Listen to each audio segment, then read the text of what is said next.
So taking the 4 screws out, I've no idea where I got it from. I've had it for a few years. I've cut the wall. Alright, that's inside. Clips in place here. There's one there, one there. That comes off.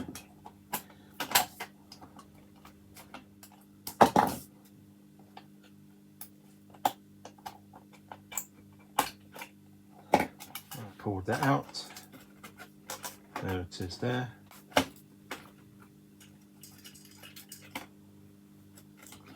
Yeah.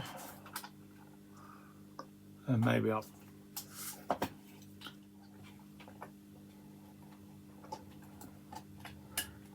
that's it. Just put it back in.